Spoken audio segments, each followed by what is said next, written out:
हमें बहुत सारी ऐसी चीज़ें जो हमें पता होती हैं, लेकिन हम अपने बातों में हेर फेर करके उसको बोलते हैं। लेकिन परमेश्वर चाहता है कि हम जैसा जैसा प्रभु का वचन है वैसा ही हम बोलने वाले हो सके। हालेलुया। एक क्वेश्चन है मेरा आपसे, और उसके बाद फिर वचन के बाद उस क्वेश्चन को आपने अपने आप से पूछना है कि हम कहाँ पे, हमारा विश्वास और हम अब तक इस क्वेश्चन में कहाँ तक थे। हालेलुया। आज का टॉपिक है कि बीमारियां कहाँ से आती हैं, बीमारी कौन लाता है। यस। बीमारी कौन लाता है। आज का वचन क्या है हमारा, बीमारी कौन लाता है। हम अपने अपने व्यू देंगे। बीमारी कौन लाता है, बीमारी कहाँ से आती है। शैतान की ओर से, शैतान की ओर से, पाप के कारण, हमारी गलतियों के कारण। शैतान की ओर से कौन कौन कहता है शैतान की ओर से बीमारी आती है, हाथ खड़े कर ले। बीमारी मिस्र की ओर से भी आती है। हाँ जी, मिस्र की ओर से। हाँ जी, मिस्र की ओर से। मिस्र में कौन लाता बीमारी, बीमारियां जब मिस्र की ओर से आती, तो मिस्र में किसने लाई बीमारियां, परमेश्वर। हाँ। सो आज बहुत सारी बातें हैं जो हमारी क्लियर होने वाली हैं कि बीमारी हमारा टॉपिक क्या है, बीमारी कहाँ से आती है। वर्सेस आप मेरे से बाद में लेना, क्योंकि बिना वर्सेस के हम बात नहीं करते, बिना बाइबल खोले हुए हम बात नहीं करते। लेकिन बहुत सारा ऐसा आज होगा कि मैं बाइबल चाहे ना खुलवा सकूं, लेकिन आपको मैं आयतें जरूर दूंगी ताकि आप उसको घर जाकर पढ़ लीजिए। Hallelujah, hallelujah. बच्चे भी सुन रहे हैं, हालेलुया, थैंक यू जीसस। सो आज का टॉपिक क्या है हमारा, बीमारी कहाँ से आती है। और कोई भी प्रॉब्लम हो, चाहे बीमारी है चाहे कोई भी प्रॉब्लम है, वो कहाँ से आती है। आपके लिए बाद में है ये वाला वचन, पहले मेरे लिए है। हालेलुया। सो मैं आपके साथ साथ मुझे भी इसमें से बहुत कुछ सीखना है। Praise the Lord, thank you Jesus.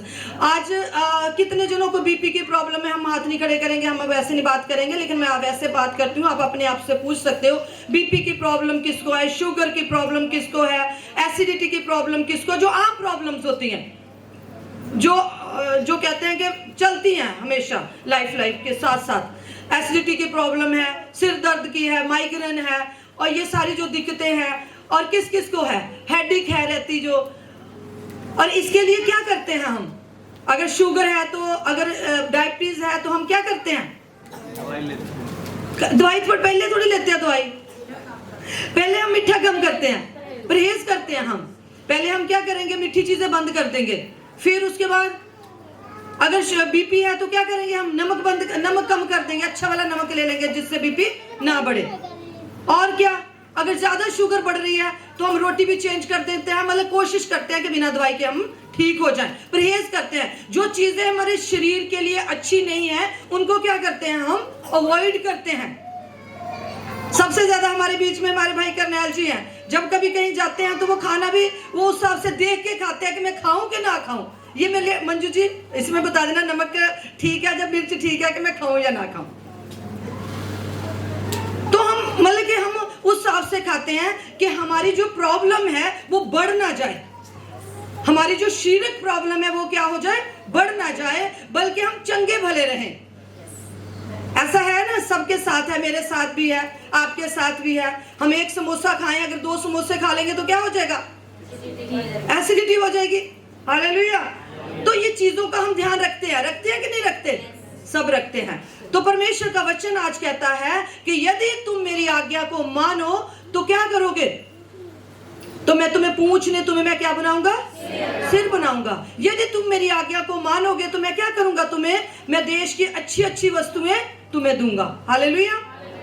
यदि तुम मेरी आज्ञा को मानोगे, तो आज्ञा मानना क्या है, आज्ञा मानना क्या है, एक खाना है जो हम खाते हैं। तो और हमारा शरीर क्या रहता है, हमारी आत्मा क्या रहती है, तंदुरुस्त रहती है, और हमारी आत्मा क्या होती है, तृप्त हो जाती है। किससे, लेकिन हम फिजिकली तो हम बहुत अपना ध्यान रखते हैं, फिजिकली तो हम देखते हैं कि कहीं मेरा बीपी अपना हो जाए, जब फॉल ना हो जाए, जब मेरी और क्या प्रॉब्लम बढ़ ना जाए। लेकिन जब हमारी आत्मिक बात आती है, जो स्पिरिचुअली बात आती है, परमेश्वर का वचन कहता है यदि तू मेरी आज्ञा को माने तो क्या करूंगा मैं। एक वचन में लिखा हुआ है, मैं पढ़ाऊंगी अभी। यदि तू मेरी आज्ञा को माने तो जितनी मिस्र में मैंने बीमारियां भेजी है, ममता सिस्टर वाली बात के मिस्र से आती हैं, जितनी मैंने मिस्र में बीमारियां भेजी हैं मैं तुझ पर एक भी ना लाऊंगा। Hallelujah, hallelujah. सो परमेश्वर का वचन क्या है? आज का टॉपिक क्या है हमारा? बीमारी कहां से आती है? बीमारी कहां से आती है? हालेलुया। सबसे पहले बहुत सारे लोगों ने कहा पाप की वजह से, बहुत सारे लोगों ने कहा शैतान, और एक और बात कही थी पीछे से हाँ जी, परमेश्वर की महिमा के लिए यीशु मसीह की ओर से। हालेलुया। सो बीमारी, पहला हम आज पढ़ेंगे एक व्यक्तिगत। परमेश्वर, जैसे मैंने कहा कि हमें फिजिकली हमें प्रॉब्लम होती है तो हम कहते हैं हमें ये नहीं खाना, वो नहीं खाना, हमें ऐसे चलना वैसे चलना है। हम जैसे मान लो कि बैक एक है तो मुझे गियर वाला स्कूटर नहीं चलाना। मैंने बहुत देर पहले स्कूटर चलाती थी गियर वाला, तो फिर मैंने बंद कर दिया। कभी सर्वाइकल प्रॉब्लम, कभी बैक एक प्रॉब्लम, तो मैंने गाड़ी चलाई। और फिर अब गाड़ी भी कई बार घुटने में दर्द होती है, गाड़ी भी मुश्किल हो रही है। तो कहने को हम अवॉइड करते हैं उन चीजों को। क्यों? क्योंकि हमारी बॉडी को क्या करती है, वो प्रॉब्लम करती हैं। तो हम सोचते हैं कि हमारी बॉडी ठीक रहे। सो आज हमारा एक बहुत अहम टॉपिक है कि परमेश्वर का वचन क्या कहता है। यदि तू मेरी आज्ञा को माने तो मैं क्या करूंगा, जितनी बीमारियां मैंने मिस्र में भेजी हैं वो तेरे ऊपर एक भी ना पड़ने दूंगा। यदि तू मेरी आज्ञा को माने तो मैं तुझे पूछ नहीं, मैं तुझे लेने वाला नहीं, मैं तुझे देने वाला बनाऊंगा। Hallelujah, hallelujah. सो परमेश्वर का वचन। आज सबसे पहला बीमारी किस कारण आती है? जो पीछे बोला गया था, सबसे पहला बीमारी हमारे पाप के कारण आती है। तो पाप के कारण, अनाज्ञाकारिता के करके बीमारी कहां से आती है? और अनाज्ञाकारिता कहां से आती है? शैतान फुसफुसाता है हमारे जीवनों के अंदर कि ये कर, लेकिन परमेश्वर की आवाज, परमेश्वर के लोग जो परमेश्वर को मानने वाले हैं, उनकी जिंदगी में एक छोटी सी आवाज भी आती है, वचन के द्वारा भी आवाज आती है। तो हम कौन सी आवाज को सुनते हैं? हम किसकी आवाज को सुनते हैं? पहला हम पढ़ेंगे पहला इतिहास 21 अध्याय, उसकी 8 से लेकर 17 आयत तक आप लोग देख सकते हो कि सबसे पहले एक व्यक्तिगत पाप के करके भी बीमारी पूरे ग्रुप पे भी आती है, व्यक्तिगत पाप के करके। हालेलुया। पहला इतिहास उसकी 21 अध्याय, आप निशानी लगा लीजिए, पढ़ लेना जाके। हालेलुया, उसको याद रखना। तो जब परमेश्वर ने अब्राहम को बोला कि मैं तेरी संतान को किसकी तरह बना दूंगा? रेत की, किनको के समान बना दूंगा? तो परमेश्वर ने कहा मैं, तू समुद्र को देख और रेत को देख, मैं तेरी संतान को इसके समान, रेत की बालू के समान, बालू के किनको के समान बना दूंगा। आसमान को देख, मैं कैसे बना दूंगा? सितारों की तरह बना दूंगा। तू उसको क्या कर सकता? तू गिन नहीं सकता। तेरी संतान को मैं ऐसा बना दूंगा, तू उसको गिन नहीं सकता। लेकिन क्या हुआ यहाँ पे? क्या हुआ? दाऊद ने क्या किया? लिखा गया है 21 की पहली आयत में, शैतान ने इजराइल के विरुद्ध उठकर दाऊद को क्या करा? उकसाया। वर्ड याद रखना, क्या वर्ड है? उकसाया। किसको उकसाया? दाऊद तो परमेश्वर का जन था, लेकिन वो उकसाने में कैसे आ गया? उकसाने में कैसे आ गया? अब पढ़िए याकूब की पत्री पहला अध्याय उसकी 14वीं आयत, जल्दी जल्दी निकाले, आज वचन आपको निकालने हैं जल्दी जल्दी। याकूब की पत्री नए नियम में, याकूब की पत्री पहला अध्याय उसकी 14वीं आयत। दिनेश जी आप आगे आ जाइए, यहाँ पे सोनू जी के पास। हालेलुया। परंतु प्रत्येक व्यक्ति अपनी अभिलाषा से खींचकर और फंसकर परीक्षा में पड़ता है। हर कोई व्यक्ति कैसे फंसता है परीक्षा में? अपनी अभिलाषा में खींचकर परीक्षा में। अपनी अभिलाषा में क्या लिखा हुआ है? और खींचकर और फंसकर क्या करता है? कई बार इस तरह फंस जाता है कि जो बात मैंने कह दी वो करनी है, उसका चाहे कुछ भी नुकसान हो, कुछ हो, क्योंकि वो मेरे मुंह से निकल चुकी है। Hallelujah, hallelujah. कई बार ऐसा होता है कि कहीं मेरी बेइज्जती ना हो जाए, जो मैंने कह दिया उसको पूरा करना है। तो दाऊद को क्या हुआ? दाऊद को क्या किसने उकसा दिया? शैतान ने। अब उकसाया तो शैतान ने, लेकिन दाऊद का जो था निर्णय तो दाऊद का था ना, निर्णय तो दाऊद ने लेना था कि मैं करूं या ना करूं। कई बार उकसाता है हमारे मन में, हमारे पास बड़े बड़े समोसे आते हैं कि लोग कहते हैं अभी फेंकना पड़ेगा, अरे इसको फेंकना पड़ेगा, तो क्या करेंगे, तो हम अपना पेट खराब कर लें। अगर आपकी चीज खराब हो रही है तो मैं अपना पेट क्यों खराब करूं? ठीक है ना? ठीक। अगर आपके घर में चीज ज्यादा जलेबियां पड़ी है, मेरी तो शुगर है ना, तो मैं जलेबी इतनी को खा लूं कि मुझे और मेरी शुगर बढ़ जाए। ठीक है ना? ठीक। अगर शैतान उकसा रहा है तो ये दाऊद का निर्णय था कि शैतान ने मेरे मन को क्या कर दिया है? उकसाया है। और दाऊद ने क्या किया? दाऊद के मन को क्या उकसा के दाऊद को क्या कहा कि तू क्या कर, इजराइलियों की गिनती ले। जबकि परमेश्वर ने क्या कहा था कि तू समुंदर को देख, उसकी किरकों को देख, तेरी संतान इतनी होगी, तू उसको गिन नहीं सकता। लेकिन दाऊद ने क्या किया? जब उसको उकसाया कि तू जनगणना कर, उसने जनगणना की और उसने परमेश्वर की योजना के विरुद्ध चला गया। Hallelujah, hallelujah. और ये बात परमेश्वर को 7वीं आयत 21 की 7 आयत कोई पढ़िए, उतनी सी पढ़ना। परमेश्वर को बुरी लगी और ये बात परमेश्वर को बुरी लगी कि इसलिए उसने इजराइल को मारा। जब परमेश्वर को बात बुरी लगती है तो परमेश्वर क्या करता है? अपना हाथ, परमेश्वर ने सदोम और अमोरा को खत्म किया। बहुत कुछ है बताने के लिए, लेकिन मैं कुछ चीजें बताऊंगी। परमेश्वर ने किसको खत्म किया? सदोम और अमोरा को, क्योंकि उस टाइम पाप बहुतायत से बढ़ चुका था। और परमेश्वर ने नूह के टाइम कितने लोगों को खत्म कर दिया? पूरे जनरेशन को खत्म कर दिया। और कितने लोग बचे थे? 8 व्यक्ति बचे थे। क्यों? क्योंकि पाप बहुतायत से बढ़ गया था। और यहाँ पे क्या किया दाऊद ने? क्या किया? गिनती कर ली और परमेश्वर को ये बात बुरी लगी। और परमेश्वर ने जो उसका नबी था उस टाइम, गाद नबी था दाऊद के टाइम में, परमेश्वर ने उसको कहा, तब यहोवा ने दाऊद के जो दर्शी जो नबी था उसको कहा, जाकर दाऊद से कह, यहोवा यूं कहता है कि मैं तुझको कितनी विपत्तियां डालूंगा तेरे पे, कि मैं तेरे पे कितनी विपत्तियां डालूंगा? 3। वहां लिखा हुआ है कि यहोवा यूं कहता है कि मैं तुझको 3 विपत्तियां दिखाता हूं। तुझको कितनी विपत्तियां दिखाता हूं?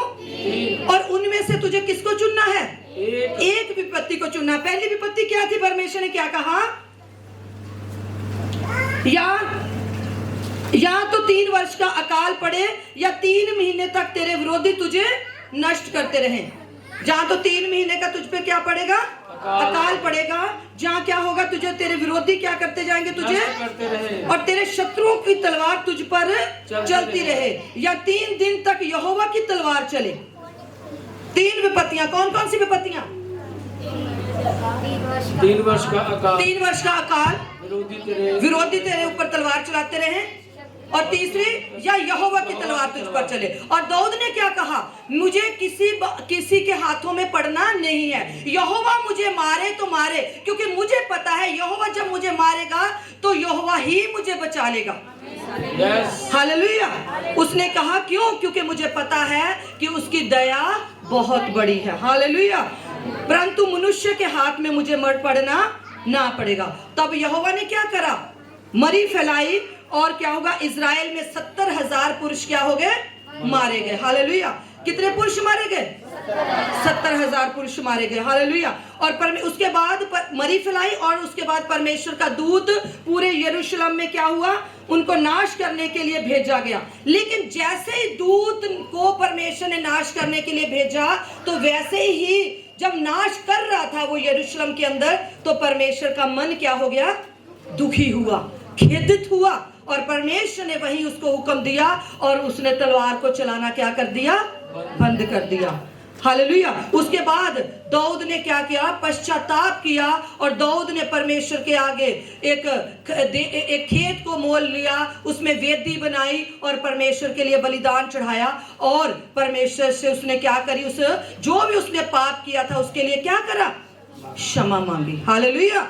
और परमेश्वर ने उसको क्षमा कर दिया। जब भी दाऊद पाप करता था तभी वो परमेश्वर के पास जाता था। जब भी दाऊद पाप कर लेता था तो परमेश्वर के सम्मुख रोता था। तो क्या लिखा हुआ भजन संहिता में लिखा हुआ है कि मैं अपने अपने आंखों के आंसुओं के साथ मैं अपने बिस्तर को क्या करता हूँ, भिगोता हूँ। मैं रात को बिस्तर को भिगोता हूँ। क्यों?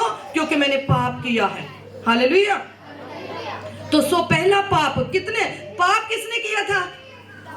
दाऊद ने। पाप किसने किया था? दाऊद ने। और लोग कितने मर गए? 70,000। लोगों ने कुछ नहीं किया, लेकिन उसकी वजह से लोग मारे गए। Hallelujah, hallelujah. एक और मैं आपको बताऊंगी, गिनती की किताब उसका 12वां अध्याय निकाले। गिनती की किताब, हालेलुया, गिनती की किताब उसका 12वां अध्याय। वहां पे आप देखते हो, आप सबको पता है, स्टोरी को मैं पढ़ूंगी नहीं, आप सब पढ़ लेना, कि जब मूसा ने एक कुशी स्त्री से शादी कर ली, शादी तो उसने गलत करी क्योंकि उसने अन्य जाति औरत से शादी कर ली, लेकिन परमेश्वर देखो यहाँ पे ये बताता है कि हमें किसी के ऊपर भी क्या करना है, दोष नहीं लगाना। खास करके परमेश्वर का वचन लिखता है कि मेरे अभिषिक्तों को मत छुओ। हालेलुया। और क्यों? क्योंकि प्रभु कहता है कि न्याय जो है मेरे हाथ में है। Praise the Lord. समझ आ रही है? परमेश्वर का वचन क्या कहता है? न्याय करने वाला, न्याय का काम है जो वो मेरा है। हालेलुया। हम किसी को नहीं कह सकते, कोई कैसी प्रार्थना करता है, कोई प्रार्थना करता है और क्या करता है, हम किसी को दोष लगा देते हैं प्रार्थना के अंदर। लेकिन हमें क्या करना है कि हमें कुछ भी ऐसा काम नहीं करना, कुछ भी ऐसा नहीं बोलना जिसकी वजह से किसी पे दोष लगे। यहूदा की पत्री में मूसा की जब लोथ के विषय में लूसीफर ने जबराइल और फरिश्ते के साथ क्या करा, उनकी वार्तालाप हुई। किसके साथ? लूसीफर की और उसकी स्वर्गदूत की। और स्वर्गदूत ने उसको क्या करा, बुरा भला उसको नहीं कहा, क्योंकि उसका दोष लगाने का कोई भी उसने कहा कि मैं इस पे दोष नहीं लगाऊंगा। परमेश्वर ही तुझे डांटे। जब वो लाश के विषय में कि तू मुझे दे दे, मैं उसकी लाश को ले जाऊंगा, तो लेकिन उसने कुछ भी उसको बुरा भला नहीं कहा। जबकि वो स्वर्गदूत था, वो कुछ भी उसको कह सकता था शैतान को, लेकिन उसने नहीं कहा। हालेलुया। इसलिए हम कौन होते हैं? परमेश्वर का वचन कहता है दोष मत लगाओ कि तुम पर भी दोष ना लगाया जाए। हालेलुया। तो यहाँ पे मूसा ने जब कूशी स्त्री से शादी कर ली तो किसने दोष लगाया? मरियम और हारून ने दोनों ने क्या करा? दोष लगाया कि ये कैसा है, इसने शादी कर ली है। और उसके बाद क्या हुआ? मरियम को क्या परमेश्वर ने क्या कर दिया? पाप कितने जनों ने किया? 2 जनों ने। लेकिन सजा किसको मिली? मरियम को। और दाऊद की जगह जहां दाऊद ने पाप किया, इतने लोगों को सजा मिल गई। वहां पे मरियम ने, दोनों ने पाप किया, लेकिन सजा किसको मिली? और जो कोढ़ होता था उस समय, पुराने जमाने में कोढ़ी लोगों को क्या करते थे? निकाल देते थे। और लिखा गया है कि उसको ऐसे तो नहीं लिखा, लेकिन वहां पे एक आयत को पढ़कर पता चलता है कि उसको बाहर निकाल दिया गया था। हालेलुया। और लिखा गया, परमेश्वर का वचन, परमेश्वर कहता है तब यहोवा ने कहा मेरी बातें सुनो। किसको कहा? मरियम और हारून को। मैं यहोवा दर्शन के, यदि लिखा मेरी बातें सुनो, यदि तुम में कोई नबी हो तो उस पर मैं यहोवा दर्शन के द्वारा, परमेश्वर का वचन कहता है यदि तुम में कोई नबी हो, भविष्यद्वक्ता हो, प्रॉफिट हो, तो मैं उससे कैसे बातें करता हूं? दर्शन के द्वारा। ये आयत ने मुझे बहुत छुआ। परमेश्वर आज भी आपके साथ भी दर्शन के द्वारा बात करता है। नंबर 1 पे मैं कैसे बात करता हूं अपने नबियों के साथ? दर्शन के द्वारा। नंबर 2 पे मैं नबियों के साथ कैसे बात करता हूं? स्वप्नों के द्वारा। मैं स्वप्नों के द्वारा बातें करता हूं, मैं दर्शनों के द्वारा बात करता हूं जो नबी लोग होते हैं। लेकिन परमेश्वर ने कहा मूसा के ऊपर तुमने उंगली उठाते हुए एक बार नहीं सोचा, लेकिन क्या करा है? मूसा से मैं कैसे बात करता हूं? मूसा भी नबी है, लेकिन मैं मूसा से कैसे बात करता हूं? आमने सामने। लेकिन मैं नबियों से भी ऊपर है। वो मेरे चेहरे को निहारता है। परमेश्वर ने मूसा की गवाही दी, तुमने किस पर दोष लगाते हो? उस पर जिसके साथ मैं आमने सामने बात करता हूं, और यहोवा सब उसका, और वह यहोवा का चेहरा देखता है। हालेलुया। 12वें अध्याय की आप अगर पढ़ लेते हो तो आगे 6 आयत से लेकर अगर आप पढ़ते हो 6, 7 और 8 में परमेश्वर कहता है नबियों के साथ तो मैं दर्शनों के द्वारा बात करता हूं, नबियों के साथ तो मैं स्वप्नों के द्वारा बात करता हूं, लेकिन मैं अपने मूसा के साथ कैसे बात करता हूं? आमने सामने। और मूसा मेरे चेहरे को देखता है। और तुम लोगों ने मूसा के ऊपर उंगली उठाते हुए एक बार भी नहीं सोचा। सो परमेश्वर ने क्या करा, उसी समय क्या करा, और जो मरियम थी वो कैसे भर गई, कोढ़ से भर गई, और वो हिम के समान श्वेत हो गई। हालेलुया। तब मूसा ने ये कहकर यहोवा की दुहाई दी, हे ईश्वर कृपा कर और उसको क्या कर दे, चंगा कर दे। अत मरियम 7 दिन तक छावनी से बाहर बंद रही। कितने दिन तक? 7 दिन तक छावनी से बाहर बंद रही। हालेलुया। सो परमेश्वर आज हमें क्या बताता है, किस किस के द्वारा बीमारी आती है, डिजास्टर आते हैं, किस किस के द्वारा, डिजास्टर मीनिंग तबाही, किस किस के द्वारा आती है, आज्ञा ना मानने से, अपने मन की इच्छा पूरी करने से। लिखा याकूब की पत्री में क्या लिखा हुआ है कि हर कोई जन क्या होता है, अपनी ही अभिलाषों में फंसकर क्या करता है, पाप में पड़ जाता है। और जब पाप बढ़ जाता है तो किसको जन्म देता है, मौत को। हालेलुया। हमारा टॉपिक क्या है, बीमारी, डिजास्टर।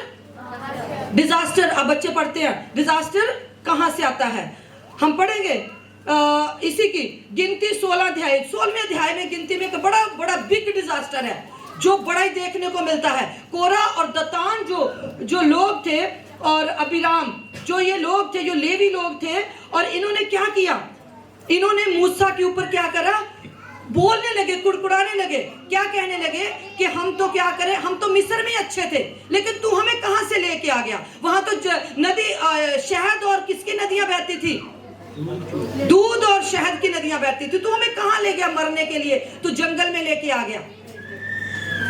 परमेश्वर ने क्या करा, परमेश्वर को गुस्सा आया, और परमेश्वर ने क्या करा, क्या परमेश्वर ने कहा कि क्या ये तुम्हें छोटी बात जान पड़ती है कि इजराइल के परमेश्वर ने तुमको इजराइल की मंडली से अलग करके निवास की सेवा करने के लिए, परमेश्वर ने कहा तुमको तो मेरी सेवा करनी थी, लेकिन तुम क्या मूसा के ऊपर क्या कर रहे हो, बुड़बुड़ाते हो। 16वें अध्याय में लिखा हुआ है। हालेलुया।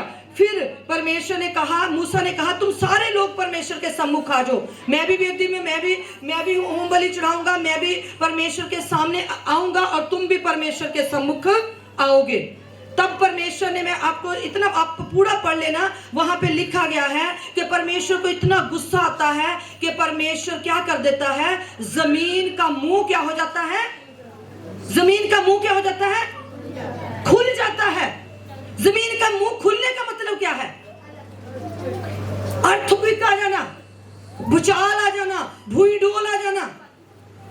भूईडोल में क्या होता है, जमीनें तड़क जाती हैं।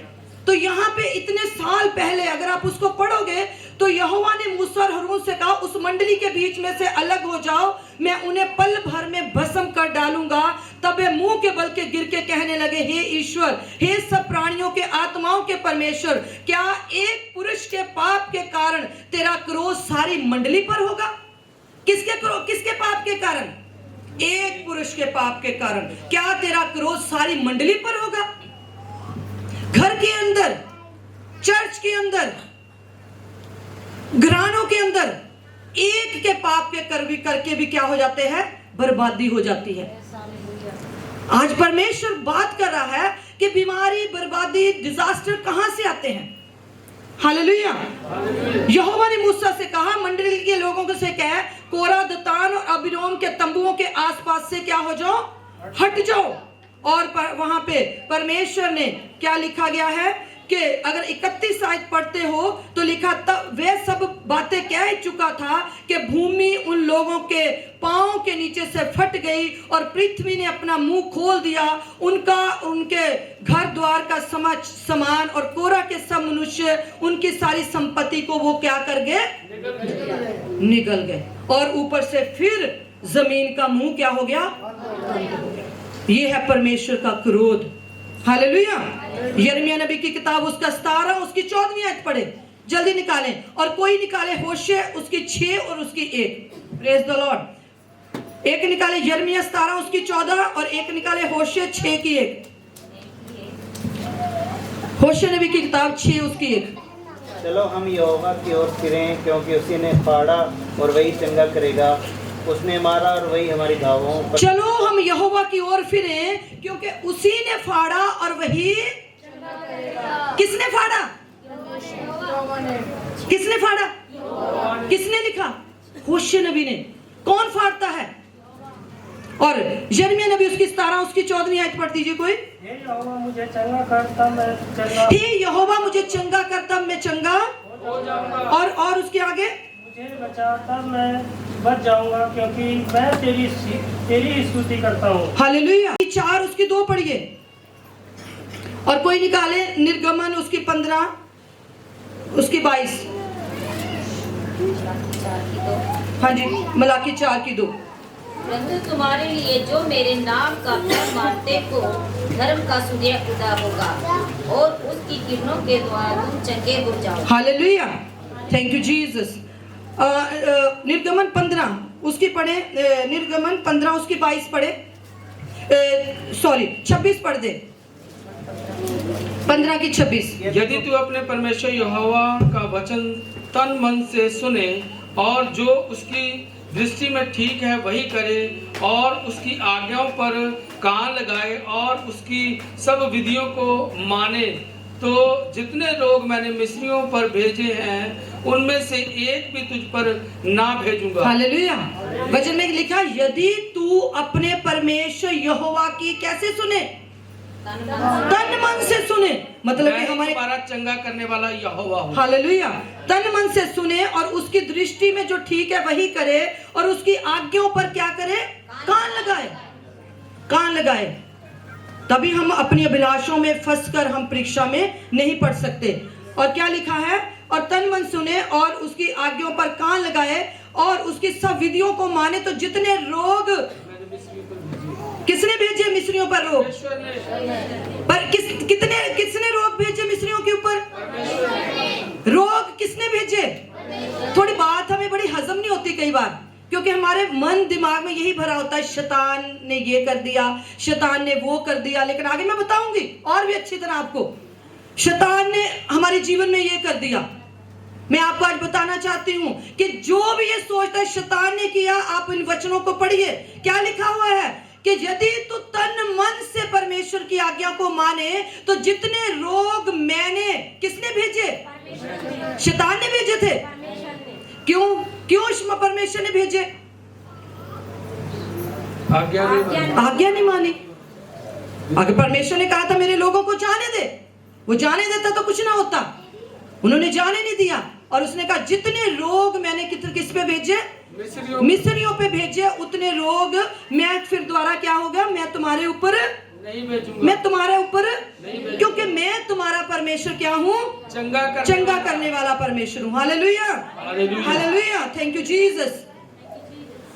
बात थोड़ी हजम नहीं होती, क्योंकि हमारी मेंटालिटी में, हमारी जिंदगी में, हमारी सोचों में, हमारे विचारों में यही भरा रहता है कि शैतान ही सब कुछ करता है। लेकिन मैं आपको बताना क्या चाहती हूँ कि शैतान परमेश्वर की मर्जी के बगैर एक पत्ता भी नहीं हिलता, क्योंकि प्रभु का वचन कुलुस्सियों की पत्री में लिखा, क्या अधिकार, क्या प्रधानताएं, क्या परिस्थितियां, सब परमेश्वर के अधिकार के अंदर है। और आपको पता है, जब अय्यूब की बात करें, अब हम अगर अय्यूब की पत्री आप निकालें, पहला अध्याय 6वीं आयत निकालें, अय्यूब की पत्री पहला अध्याय 6वीं आयत, अपने निशानी लगा लें। अय्यूब की पत्री उसका पहला अध्याय पढ़ दीजिए, 6वीं आयत।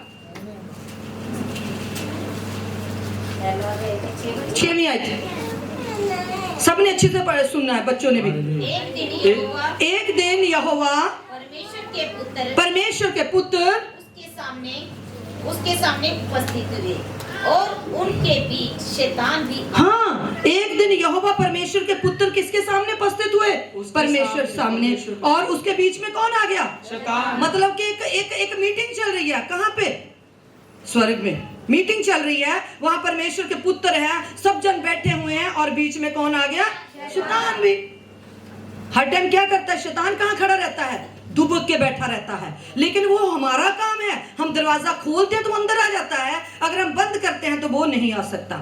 हालेलुया। यहाँ पे लिखा है, एक दिन यहोवा परमेश्वर के पुत्र उसके सामने प्रस्तुत हुए और उनके बीच कौन आ गया? शैतान भी आ गया। और यहोवा ने शैतान से पूछा, तू कहां से आता है? तो शैतान ने क्या कहा? पृथ्वी पर इधर उधर घूमते फिरते और मैं डोलते डालते आया हूँ। हालेलुया। और यहोवा ने शैतान से पूछा, क्या तूने मेरे दास अय्यूब को देखा है? हालेलुया। परमेश्वर किसकी वो दे रहा है?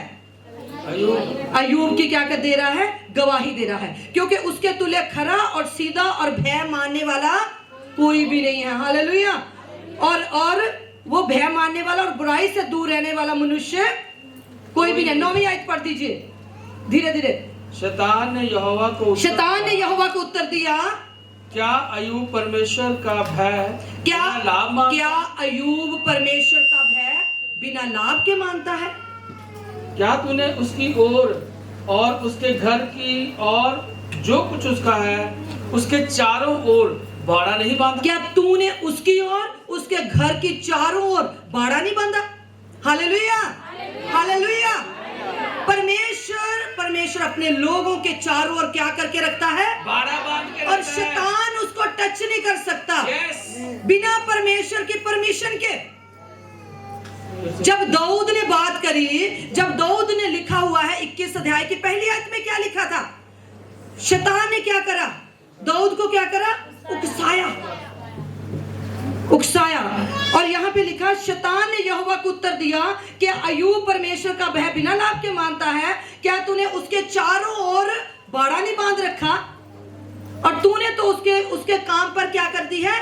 आशीष दी है। तूने उसके चारों ओर बाड़ा बांधा है, तूने उसके काम पे आशीष दी है, और उसकी संपत्ति देश भर में फैल गई है, और बिना लाभ के वो तेरा भय नहीं मानता। ऐसा नहीं कि बिना लाभ के साथ ही वो भय मान रहा है। और तो उसे लिखा गया है, परंतु अब अपना हाथ बढ़ाकर जो कुछ उसका है उसे छू, तब वो तेरे मुंह पर तेरी निंदा करेगा। ये क्या कह रहा है? कौन कह रहा है? शैतान कह रहा है। किसको कह रहा है? परमेश्वर को। और क्या कर रहा है? परमेश्वर को क्या कर रहा है? वो उकसा रहा है। और ये उकसाने का वर्ड मैं एक जगह आपको दिखाऊंगी, आप पढ़ लीजिए दूसरे की तीसरी आयत, दूसरे अध्याय की तीसरी आयत। यहोवा ने शैतान से पूछा। फिर एक और मीटिंग हुई अगली बार, जब आपने देखा पहले अध्याय में शैतान, उसने कहा जा उसको हाथ लगा, लेकिन उसको क्या तू उसको जा। परमेश्वर ने क्या कहा? यहोवा ने शैतान से कहा, सुन, जो कुछ उसका है वह अब तेरे हाथ में है, केवल उसके शरीर पर हाथ ना लगाना। तब शैतान यहोवा के सामने से चला गया। परमेश्वर ने क्या करा? परमेश्वर ने शैतान को क्या दी? परमिशन दी, तभी उसने जाके हाथ लगाया। हालेलुया। बिना परमिशन के आपको शैतान छू नहीं सकता। बिना अभिलाषों के, बिना हमें पता है कि शैतान की कौन सी बातें हैं। प्रभु का वचन कहता है, दो धारी तलवार लेके वो घूमता है। Hallelujah, hallelujah. और लिखा, केवल उसके शरीर पर हाथ ना लगाना। तब शैतान यहोवा के सामने से चला गया। और जब यहोवा के सामने से चला गया तो क्या हुआ? एक ही रात, एक ही दिन के अंदर उसका सारा कुछ शैतान ने क्या कर दिया? खत्म कर दिया। लेकिन उसके पीछे एक स्टोरी है। करा शैतान ने, लेकिन परमिशन लेके। याद रखो इस बात को। किससे परमिशन ली? परमेश्वर ने कहा, जा तू जो करना है तू कर ले, लेकिन उसके शरीर को हाथ मत लगाना। अब फिर जब ये सारा कुछ हो गया और अय्यूब कहता है, मैं माँ के पेट से नंगा आया, माँ के पेट से नंगा चला जाऊंगा। और उसको तो उसने देखा, ये तो अभी भी टस से मस नहीं हो रहा, अभी भी परमेश्वर की महिमा कर रहा है। फिर दोबारा पर शैतान परमेश्वर के पास जाता है। तब आप दूसरे अध्याय की तीसरी आयत पढ़िए, या पहली आयत से पढ़ दीजिए। फिर एक और दिन यहोवा परमेश्वर के पुत्र उसके सामने उपस्थित हुए, और उनके बीच शैतान भी उसके सामने उपस्थित हुआ। यहोवा ने शैतान से पूछा, तू कहाँ से आता है? शैतान ने यहोवा को उत्तर दिया, इधर उधर घूमते फिरते और डोलते डालते आया हूँ। यहोवा ने शैतान से पूछा, क्या तूने मेरे दास अय्यूब पर ध्यान दिया है? ये पृथ्वी पर उसके तुल्य खरा और सीधा और मेरा भय मानने वाला और बुराई से दूर रहने वाला मनुष्य और कोई नहीं है। Hallelujah, thank you Jesus. यहाँ हाँ जी, ये दोबारा पढ़ेंगे। परमेश्वर का लिखा वचन यहाँ पे लिखा हुआ है। फिर एक दिन फिर यहोवा के सामने शैतान क्या हो गया? उपस्थित हो गया। फिर वही बातें करता है परमेश्वर के सामने, और शैतान से परमेश्वर पूछता तू कहाँ से आता है? और परमेश्वर ने कहा, फिर वो कहता कि तूने क्या मेरे यहाँ पे यहोवा ने फिर शैतान से पूछा, क्या तूने मेरे दास अय्यूब को पर ध्यान दिया है? उसके तुल्य पृथ्वी पर खरा और सीधा मनुष्य कोई भी नहीं है। फिर परमेश्वर क्या कहता है? यद्यपि, इस बात को बड़े ध्यान से सुनना, अंडरलाइन कर लो, अलग मार्कर से लाइन कर लो। क्या लिखा हुआ है? यद्यपि, पढ़िए उसको। यद्यपि तूने मुझे बिना कारण बिना कारण उसका सत्यानाश करने के लिए उभारा। किसने कहा उभारा? परमेश्वर ने कहा कि यद्यपि तूने बिना कारण, कोई कारण नहीं था, जबकि मैंने तो तेरे सामने उसकी गवाही दी, लेकिन तूने बिना कारण उसका सत्यानाश करने के लिए मुझे उभारा, मुझे उकसाया। पर अय्यूब को नहीं पता था मेरे लिए क्या क्या योजनाएं बन रही हैं, मैं किस चक्की के पार्ट में अब पिसा जाने वाला हूं।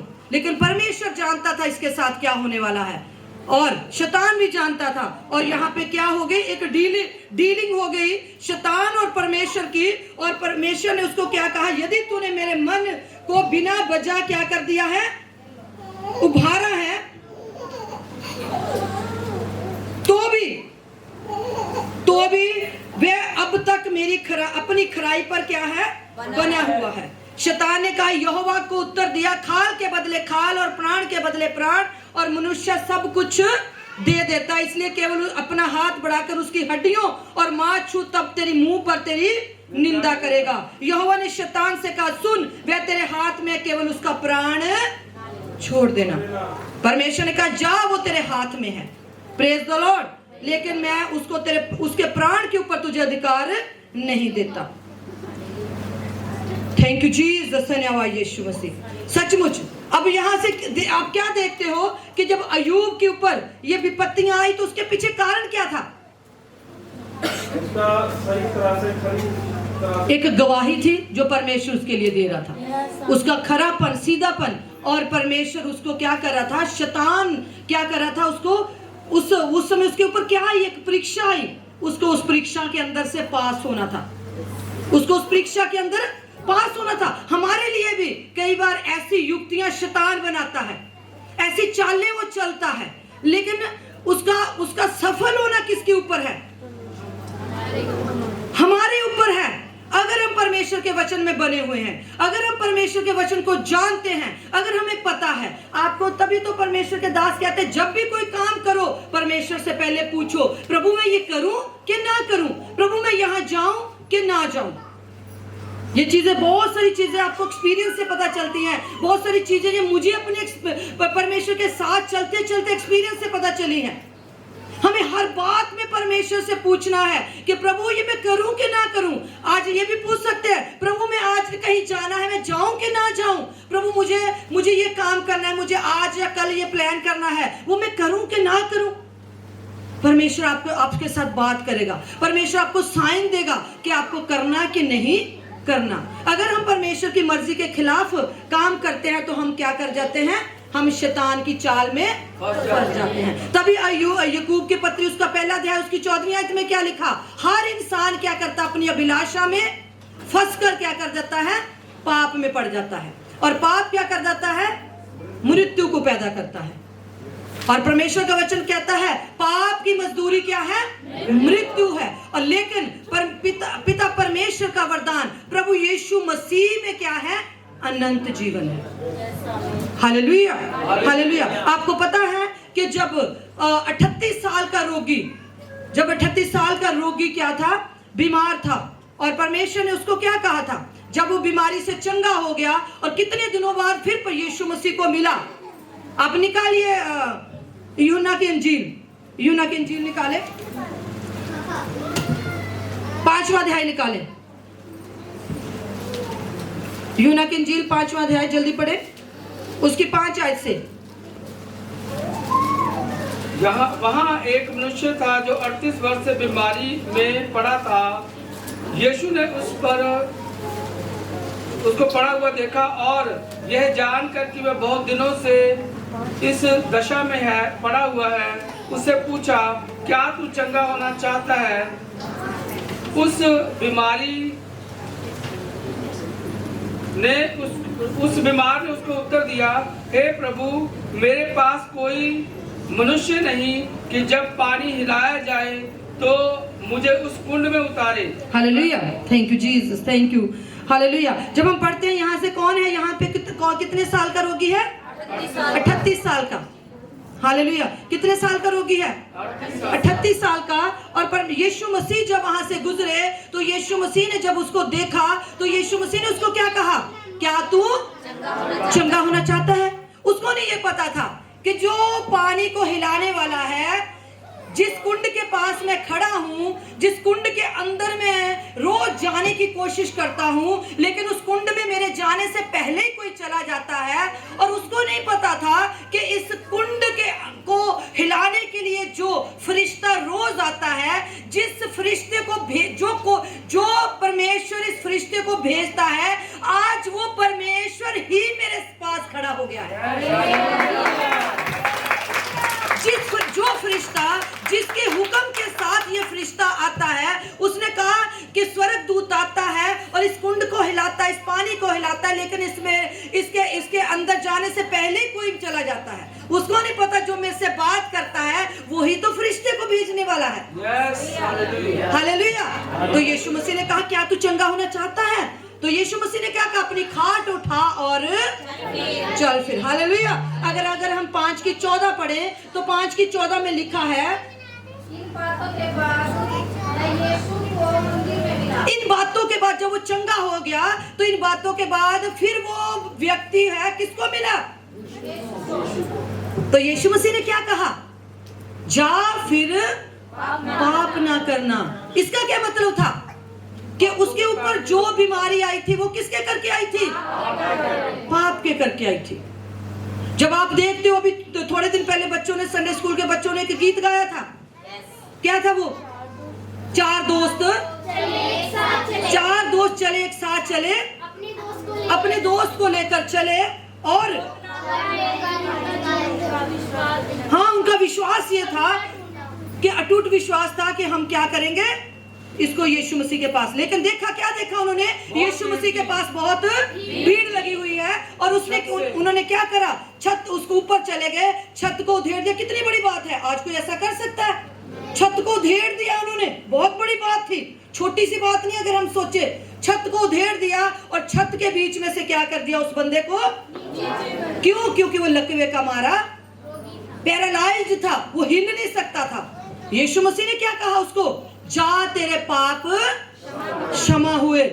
और लोग बुड़बुड़ाने लगे, ये तो पापों को क्षमा कर, ये क्या है, इसके पास क्या अधिकार है, पापों को ही क्षमा करता है। लेकिन ये उसने क्या कहा?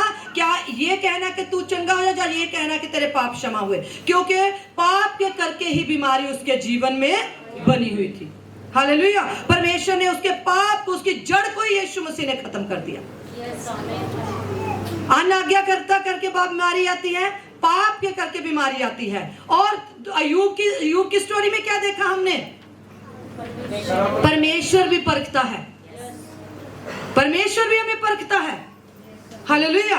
और एक और, जब आप यूहन्ना की इंजील 9वें अध्याय में देखो, 9वें अध्याय की पहली आयत निकाल लीजिए, वहां पे लिखा है, जाते हुए यीशु मसीह ने एक जन्म के अंधे को, जन्म के अंधे लिखा हो ना, यीशु मसीह ने जाते हुए किसको देखा? एक बड़ी इसमें स्टोरी है। जब भी आप कोई अध्याय पढ़ो तो वो पिछले अध्याय के साथ मैच करता है और उसके साथ उसका कंटिन्यूएशन होती है। 8वें अध्याय में परमेश्वर यीशु मसीह के साथ बड़ी बातचीत हो रही है। यहूदी यीशु मसीह को कुछ कुछ कह रहे हैं, कभी वो शैतान कह रहे हैं यीशु मसीह को, कभी दुष्ट आत्माओं का सरदार कह रहे हैं यीशु मसीह को। तो यीशु मसीह कहते हैं, तुम क्या हो? दुष्ट की संतान हो, तुम अपने दुष्ट बाप से हो। तो जब ये कह रहा था तो यीशु मसीह ने, उन्होंने कहा, तू कौन है? यीशु मसीह ने कहा, मैं हूं।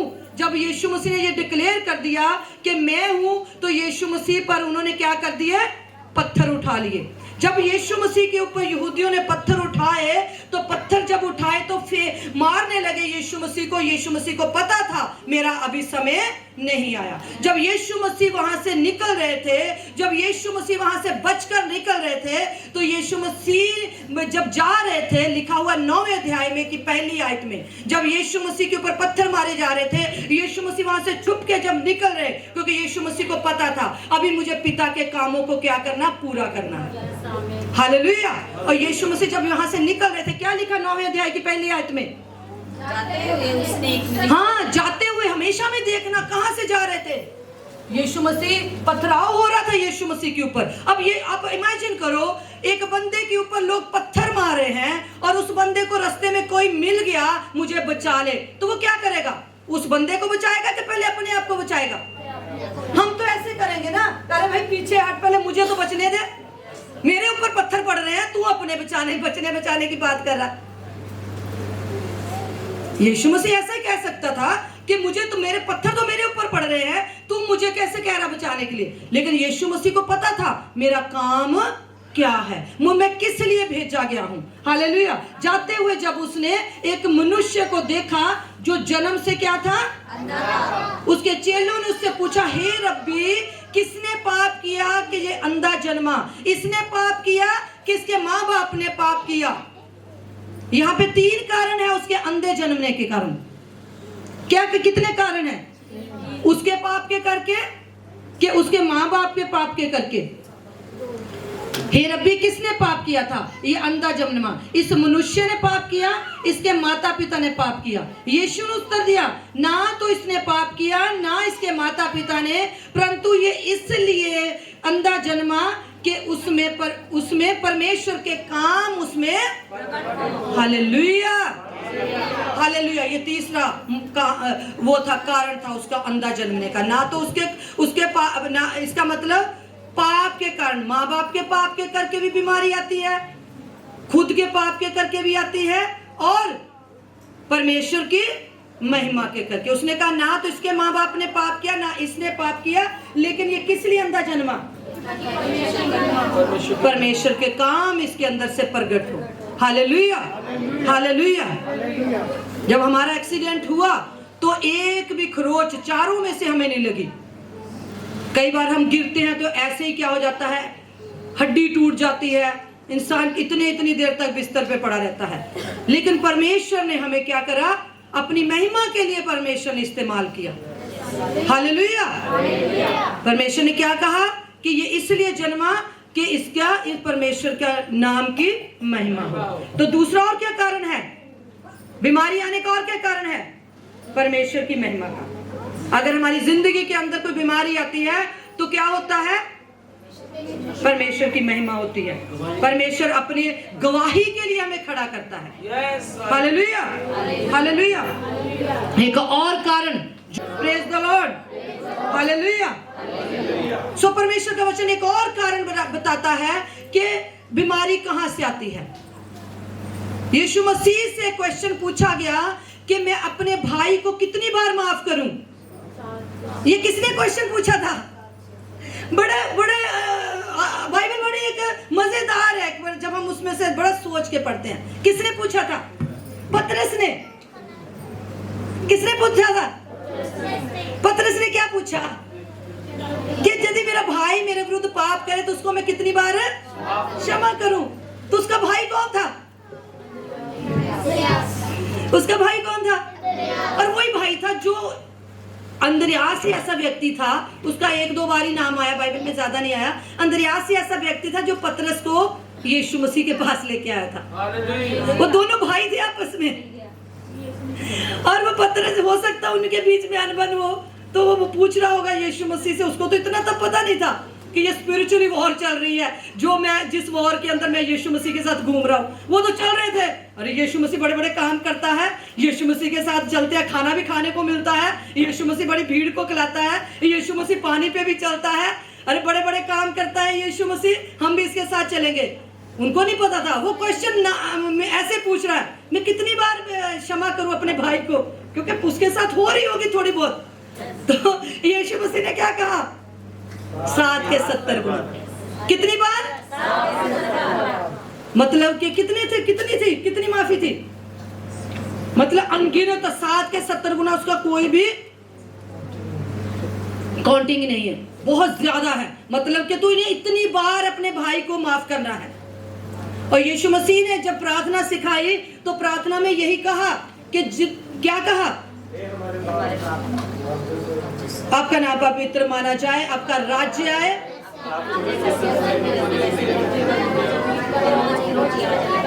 जिस तरह हम अपने कसूरवारों को माफ करते हैं तू भी हमारे कसूरों को।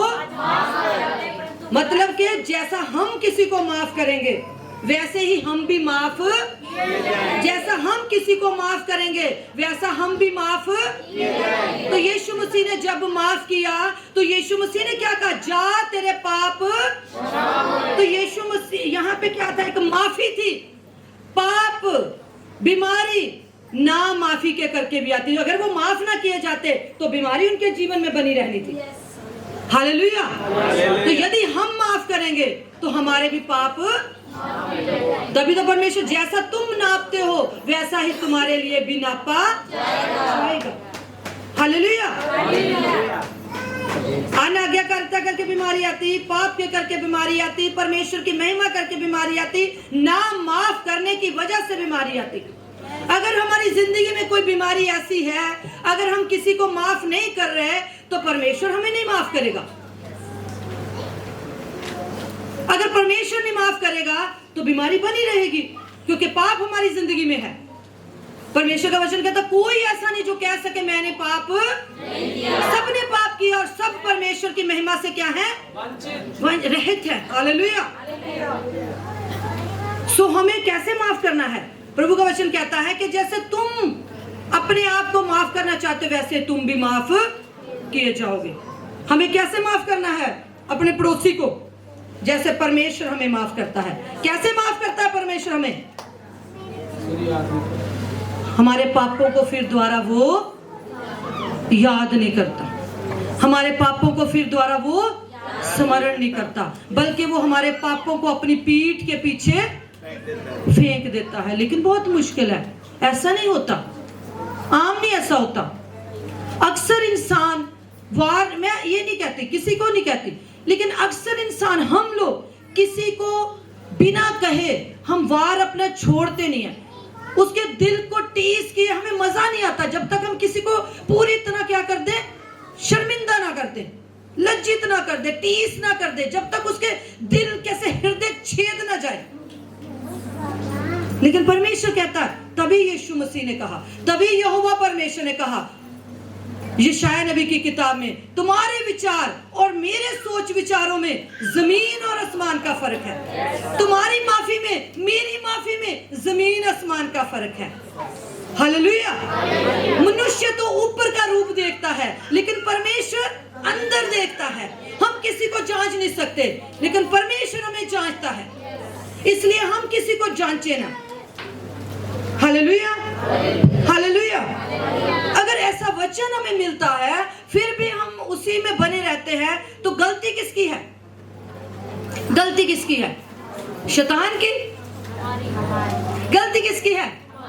तो परमेश्वर का वचन कहता है कि शैतान दुबक के क्या करता है? द्वार पे खड़ा हुआ है। उत्पत्ति में लिखा हुआ है शैतान दुबक के क्या करा हुआ है? द्वार पे खड़ा हुआ है। तो उसके लिए दरवाजा खोलना या ना खोलना तो हमारे हाथ में है। शैतान तो परमेश्वर के पास भी चला गया, हमें क्यों नहीं, हमारे पास क्यों नहीं आएगा वो? लेकिन फैसला मेरा और आपका है। दाऊद ने किसकी सुनी? शैतान की सुन ली और उसने क्या कर ली? जनगणना कर ली। हालेलुया। हालेलुया। हालेलुया। शैतान जरूर द्वार पे खड़ा है लेकिन मर्जी मेरी और आपकी है। जो परमेश्वर के लोग हैं वो परमेश्वर के हाथों में है। अय्यूब के चारों ओर परमेश्वर की बाड़ा थी और हमारे चारों ओर अगर हम मानते हैं, सुबह उठ के हम प्रार्थना करते हैं, प्रभु तेरे लहू की बाढ़ मेरे चारों ओर लग जाए, मेरे घर खिड़की दरवाजों छतों दीवारों के ऊपर लग जाए, तो क्या उसकी बाढ़ हमारे चारों ओर नहीं है? हमारे चारों ओर उसकी बाढ़ है। हालेलुया। यशायाह नबी की किताब, उसका अगर आप निकाले 45 की 6 और 7 आयत निकालें, जल्दी निकालें। और एक निकाले व्यवस्था विवरण, उसकी 32 उसकी 39 आयत।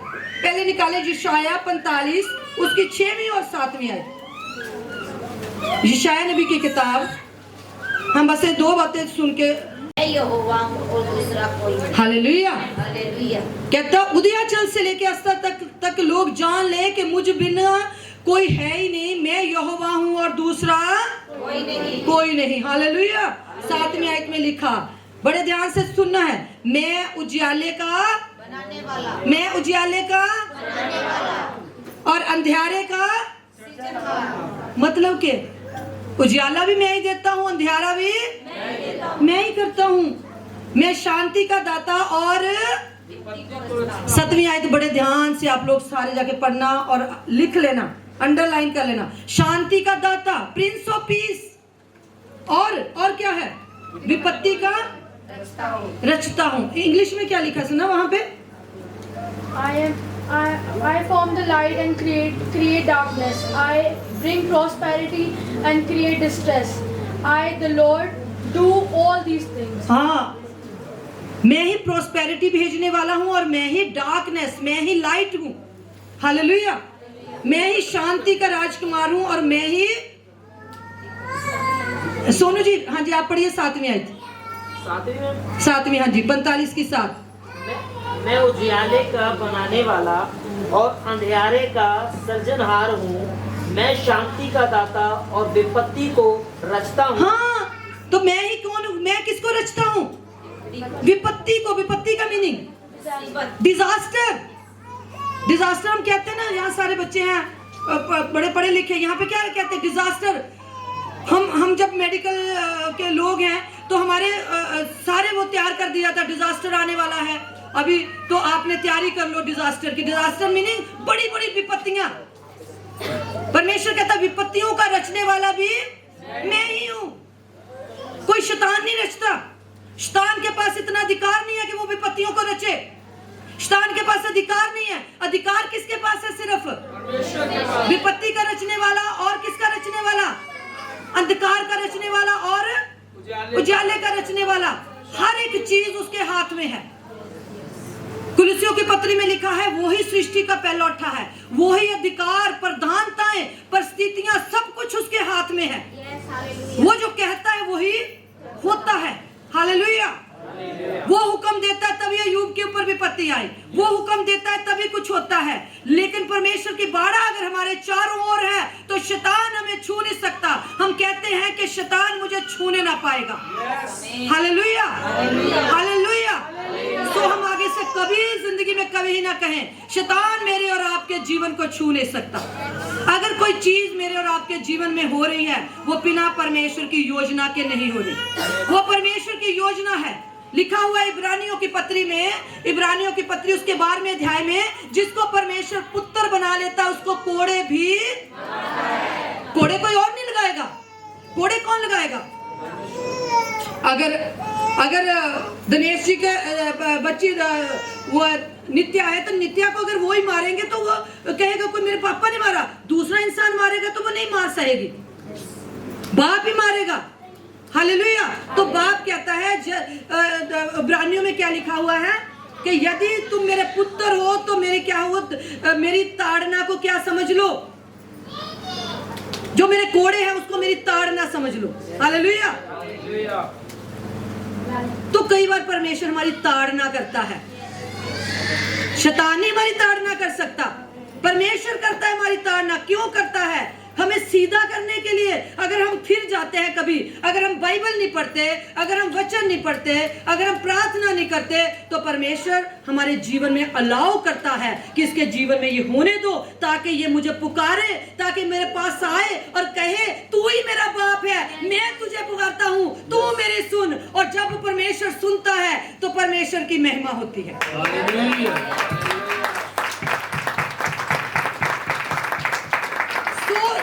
यहाँ पे वचन क्या लिखा? विपत्ति का रचने वाला मैं ही हूँ। Hallelujah, hallelujah. तो मैंने एक और आयत बोली थी, कौन सी बोली थी? हाँ, व्यवस्था में 32 की 39 पढ़े, क्योंकि मुझे जरूरी है कि इतना बड़ा क्वेश्चन है कि ये क्लियर होना चाहिए। इसलिए अब तुम देख लो कि मैं ही वह हूँ और मेरे संग कोई देवता नहीं। मैं ही मार डालता और मैं ही मार डालता हूँ और मैं ही, कौन मैं हूँ? परमेश्वर के शैतान। किसके हाथ में मृत्यु और जीवन है? परमेश्वर के हाथ में। इसलिए हमेशा कहें मेरे ऊपर मेरे परमेश्वर का हाथ है। क्या करता है परमेश्वर? ज्योति क्या करता है परमेश्वर? मैं ही मारता हूँ, मैं ही मारता हूँ, मैं ही। अगर मेरे और आपके जीवन में कोई काम होता है तो परमेश्वर की ही योजना में हो रहा है। हालेलुया। मैं ही मारता हूँ और मैं ही जिलाता हूँ। और आगे, हाँ हालेलुया। सब बोले मैं ही घायल करता हूँ, मैं ही पट्टी बांधता हूँ। घायल कौन करता है और पट्टी भी कौन बांधता है? Hallelujah, hallelujah. किसी के क्या नहीं देते कि मैं अगर कोई बात हो तो कहता किसी माई के लाल का नहीं किसी का काम के वो मुझे हाथ भी लगा दे। हालेलुया। तो हम कह सकते हैं अरे किसी शैतान का कोई काम नहीं है कि मुझे हाथ भी लगा दे। अगर ये हो रहा है तो परमेश्वर की योजना है। अगर उसने ये डाला है तो मुझे निकालेगा भी। हालेलुया। अगर ये काम हुआ है मेरे जीवन में, परमेश्वर मेरे लिए सीधा मार्ग भी निकालेगा। अगर मेरे जीवन में अगर मेरे ऐसे कुछ गलत भी हो गया वो ही ठीक भी करेगा, लेकिन उसका पल्ला हमें नहीं छोड़ना। हालेलुया। अय्यूब ने नहीं छोड़ा। अय्यूब ने कहा, उसके मित्रों ने बड़ा उकसाया उसको आके। एक बार कभी अय्यूब के ऊपर प्रीचिंग करी थी, लेकिन एक बार फिर करेंगे कभी। अय्यूब कहता है कि पहले वो कहता है कि वो कुछ नहीं कहता, लेकिन अय्यूब बीच में परमेश्वर की निंदा करता। निंदा करते करते कहता मैं जानता हूं कि मेरा छुड़ाने वाला जीवित है और निश्चय है कि वो मुझे एक दिन चट्टान पर। और फिर वो बहुत अच्छी बात कहता मेरे शरीर, क्योंकि उसके जो शरीर था उसके ऊपर फोड़े हो गए थे।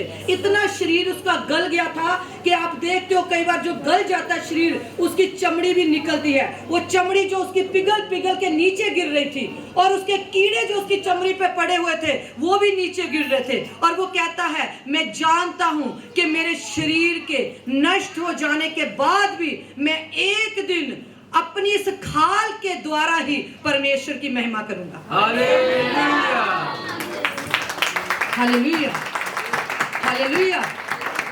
एक और बात, अभी मैंने एक दिन हम मटौर में गए थे तो वहां मैंने बात शेयर करी थी। इस बात को बड़े ध्यान से सुनना। वचन में मैंने ऐसे रिचर्ड के साथ प्रार्थना कर रही थी तो मैंने वचन खोला उसके साथ शेयर करने के लिए। तो अक्सर मैं हर रोज उसको रात को फोन करती और सुबह उसको फोन करती, तो मैं उससे प्रार्थना करती उसके साथ। तो मैं उससे प्रार्थना कर रही थी उसके साथ, तो परमेश्वर ने मुझे जिसकी उसको वचन की जरूरत थी परमेश्वर ने मुझे दिया। परमेश्वर के वचन में लिखा हुआ है, अय्यूब सनद निकालना, अय्यूब की पत्री उसका 16वां अध्याय उसकी 19 आयत। वहां पे हिंदी में इतना अच्छा समझ नहीं आता, बड़े दिल को छूने वाली बात है। परमेश्वर ने कहा अब मेरा अय्यूब कहता है अब मेरा साक्षी स्वर्ग में है। जब वो बहुत मर रहा था, जब अय्यूब की हालत इतनी बुरी हो चुकी थी, जब अय्यूब के मित्र भी उसको बुरा भला कह रहे थे, जब वो खुद भी अपने मुंह से एक बार उसके मुंह से निकल रहा था अच्छा होता कि मैं माँ के पेट में मर जाता, जो मेरी ये हालत हो रही है। तो परमेश्वर को ऐसे पुकारता पुकारता एकदम कहता है, उसको याद आती है परमेश्वर की, कहता अब क्या है, मेरा साक्षी कहां पे है, कहां पे है? क्या लिखा ज्योति? मेरा साक्षी। अगर किसी ने निकाला तो लिपट लीजिए, मेरा साक्षी। किसने निकाला? 16 की 19 अय्यूब। क्या लिखा मंजू जी? अब भी, मतलब कि एक वर्ड जो ना भी बहुत ही पावरफुल है। जब हम किसी बड़ी प्रॉब्लम में फंसे हैं, अगर हम किसी परेशानी में हैं, अगर हमारा काम नहीं बन रहा, अगर हम अकेले हैं, हमें लगता है कि हमारे साथ कोई नहीं है, हमारी मुश्किल बहुत बढ़ गई है, तो परमेश्वर का वचन क्या कहता है? अय्यूब कहता अब भी मतलब मैं खत्म होने पर हूं, लेकिन अब भी स्वर्ग में मेरा साक्षी है। इंग्लिश में क्या लिखा? even now my witness is धीरे धीरे पढ़ना। even now my witness is in heaven। किसी ने मेरा स्टेटस देखा होगा, ये मैंने वर्ड्स लगाई थी। नाउ प्रीशा ने उसको लाइक किया था। Now my witness. विटनेस, मेरा गवाह। हालेलुया। आपका कौन गवाह है जब आप परेशान हो? आपका कौन गवाह है जब आप किसी कटहरे में खड़े हो, जब आप किसी मुश्किल में पड़े हो? कोई तो कोई गवाह होना चाहिए ना आपका। मेरा now even my witness is in heaven. और नेक्स्ट आयत क्या लिखी है? My advocate is on high. Hallelujah, my advocate.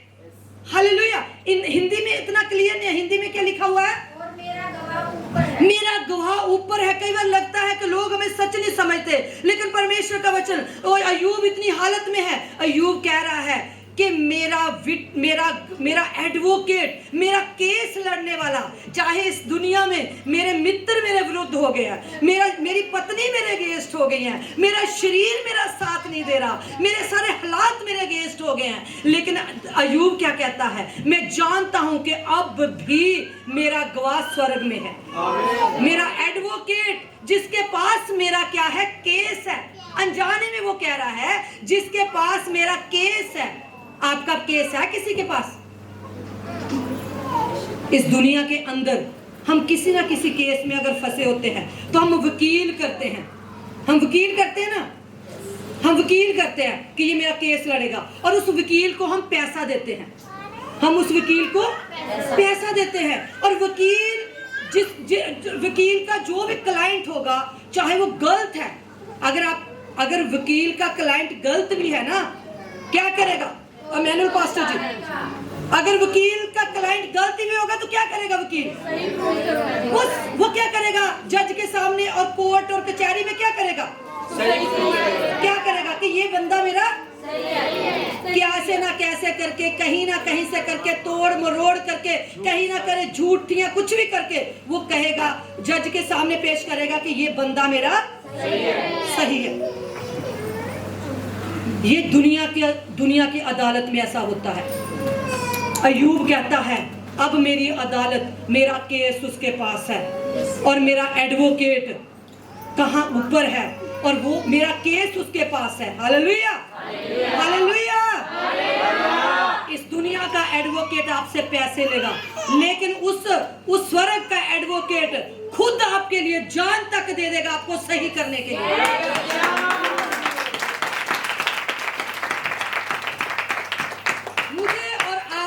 सही करने के लिए कि ये बंदा मेरा, बस फर्क इतना है, आपको परमेश्वर के आगे घुटने टेकने हैं, दाऊद की तरह उसके पीछे पड़ जाना, तू मुझे माफ कर दे, तू मेरे साथ साथ चल, और परमेश्वर फिर आपका केस लड़ेगा, आपको हारने नहीं देगा, आपके लिए वो खड़ा हो जाएगा। यीशु मसीह ने वो केस हमारा लड़ा है, उसने अपनी जान दे दी है मेरे और आपके लिए।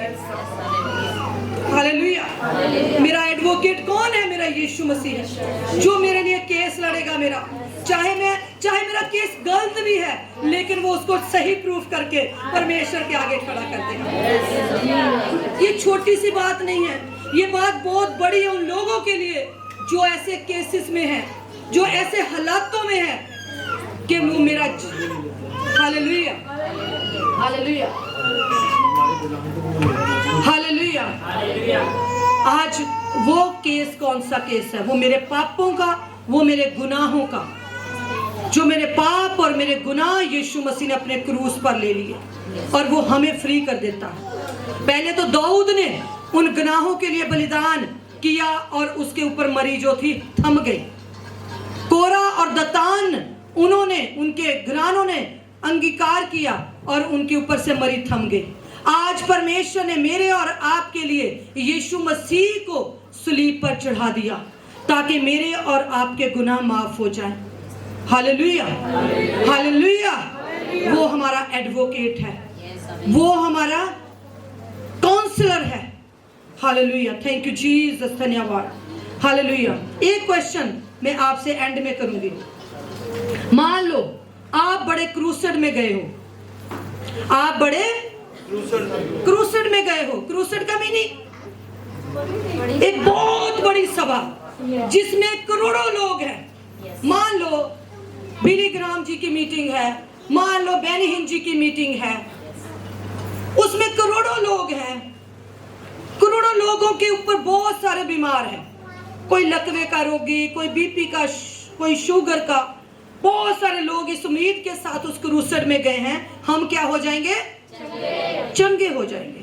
लेकिन उसमें से अगर आप देखते हो, सही तौर पे अगर आप देखो, तो करोड़ों में से 50 लोग ठीक होते हैं। करोड़ों में से कितने लोग ठीक हुए? अगर आप 100 की मीटिंग देख लो, उसमें से 5 लोग या 2 लोग चंगे हुए। लेकिन ये 50 लोग ही क्यों चंगे हुए? बाकी लोग क्यों नहीं चंगे हुए? 50 लोग जो चंगे होने वाले थे, ये कौन लोग थे? विश्वासी तो सारे लोग थे, जो जितने भी मीटिंग में आए, सब विश्वास करके आए कि आज हम चंगे होंगे। सभा में जो परमेश्वर ने बातचीत करी, उसे एडमिट किया और उसके अनुसार चले। जितने लोगों ने पापों का अंगीकार किया सही तौर पर, वो चंगे हुए। और वो चंगे हुए जितनों ने, जो परमेश्वर की महिमा के लिए बीमार थे, जो परमेश्वर की महिमा के लिए जन्म से अंधे थे, लंगड़े थे, जो मर चुके थे। आपको पता है पिछले सालों में एक हम जब 10-12 साल हो गए, पास्टर डैनियल जी करके एक्सपायर हो गए थे। उसकी पत्नी, अफ्रीकन जो पत्नी थी, उसको कितने दिन तक वो मोर्चरी में रहा था? अगर सुना होगा, प्रीशप ने, आपने सुना था? वो नहीं, किसने देखी थी वो वीडियो? मुझे मिलेगी, मैं आपको भेजूंगी। वो मोर्चरी में रहा, बहुत दिन तक मोर्चरी में रहा। उसकी पत्नी उसको किसकी मीटिंग में ले गई? जो अभी रेनहार्ड बोंके की कोई मीटिंग में ऐसा नहीं होता था, अगर कोई मुर्दा चला जाता था वो चंगा होता था। लेकिन कब होता था? विश्वास के करके। और वो उस लेडी का विश्वास था, उस चार उनकी तरह, दोस्तों की तरह। वो लेडी चले गई, उसको मोर्चरी से लेके गई, और मोर्चरी से लेके उसने क्या करा, ऊपर मीटिंग चल रही थी, नीचे बेसमेंट के अंदर ले गई। स्टोरी अच्छी, अभी की स्टोरी है, 10-12 साल पहले की। और क्या हुआ, उसने वहां नीचे बिछा दिया, उसको बिठा दिया, लटा दिया मुर्दे को। और उसके बाद क्या हुआ, जब मीटिंग चल रही थी, आराधना चल रही थी, तो वो जिंदा हो गया। डैनियल, पास्टर डैनियल क्या हो गए? जिंदा हो गए। उसने बताया क्या क्या मेरे साथ हुआ, कैसे वो मोर्चरी में रहा। किसकी महिमा के लिए वो जिंदा हुआ? परमेश्वर की महिमा के लिए। हालेलुया। आज हम देखें, अगर मेरी और आपकी जिंदगी में कोई बीमारी है, कोई परेशानी है, कोई पाप ऐसी चीज है, आज क्यों नहीं वो ठीक हो रही? अगर वो ठीक हो रही है, अगर नहीं हो रही, तो क्या कारण है? उस कारण के करके अगर हम परमेश्वर के पास जाते हैं, पाप के करके है, परमेश्वर की महिमा के करके है, जहां मैंने किसी को माफ नहीं किया अभी तक, उसकी वजह से है, हमें माफ करना है। तभी तो पतरस ने पूछा कि मैं कितनी बार माफ करूं? परमेश्वर ने 7 के 70 गुना। हम कहते हैं कि हम नहीं माफ कर सकते, हम किसी इंसान को देख नहीं सकते, लेकिन परमेश्वर भी कहता तुम्हारे पाप भी बने रहेंगे, और पाप बने रहेंगे तो बीमारी भी बनी रहेगी। सो आज चंगाई और मुक्ति मेरे और आपके हाथ में है। शैतान मेरे और आपके हाथ ऊपर कब्जा ना कर सके, मेरे और आपके ऊपर है। हालेलुया। हमारे गलत निर्णयों को भी, हमारे गलत डिसीजंस को भी वो ठीक करना जानता है जब हम उसके कदमों में जाते हैं। Hallelujah, hallelujah, thank you Jesus. लिखा हुआ है, अभी हमने क्या पढ़ा था? मलाकी उसकी 4:1 में, मलाकी 4 लास्ट आयत हम पढ़ेंगे, बड़ा फोकस करके उसके ऊपर हम बंद करेंगे। लिखा हुआ है दूसरी आयत, परंतु, सब पढ़े मेरे पीछे बोले, परंतु मेरे लिए, परंतु तुम्हारे लिए जो मेरे नाम का भय मानते हो, धर्म का सूर्य उदय होगा और उसकी किरणों के द्वारा तुम चंगे हो जाओगे। हालेलुया। परमेश्वर का वचन कहता है कि धर्म का सूर्य उदय होगा और उसकी किरणों के द्वारा तुम चंगे हो जाएंगे। धर्म का सूर्य उदय। अपनी आंखों को बंद करें। हालेलुया। आज कहें परमेश्वर को कि प्रभु, कि मेरी जिंदगी के अंदर कोई भी पाप है, कोई भी धर्म का सूर्य अभी भी निकला नहीं है। प्रभु यीशु मसीह, वो तेरे नाम से मेरे जिंदगी के अंदर से हट जाए। कोई पाप है वो भी निकल जाए। कोई पिता परमेश्वर जी ना माफ करने की जो भी प्रभु प्रॉब्लम है वो भी निकल जाए। मुझे शुद्ध कर, मुझे पवित्र कर। शैतान का कोई भी चाल मेरे जीवन में चलने ना पाए। शैतान मेरे जीवन के विरुद्ध किसी बात में मुझे उकसाने ना पाए। मेरे ऊपर उसका जोर चलने ना पाए। मेरे ऊपर जो तेरी बाढ़ है वही लगी रहे। और परमेश्वर मेरे जीवन के हर क्षेत्र के अंदर तू मुझे क्षमा कर दे, मुझे माफ कर दे और मेरे जीवन को अपने योग्य बना। क्योंकि मैं जान चुका हूँ मारता भी तू ही है, चंगा भी तू ही करता है, जिलाता भी तू ही है, मिटाता भी तू ही है। जिस तरह नबूकदनेस्सर को जब तूने बैल बना दिया, लेकिन जब उसने घमंड में आकर कहा ये पूरा बड़ा बेबीलोन मैंने बनाया है, मेरे हाथ की रचना है, तो प्रभु तूने उसको बैल बना दिया। लेकिन जब उसने अपनी आंखें तेरी ओर उठाई तो तूने फिर से बैल से उसको फिर राजा बना दिया। तभी तो तेरे वचन में लिखा है कि ऋतुओं और मौसमों को बदलने वाला तू ही परमेश्वर है।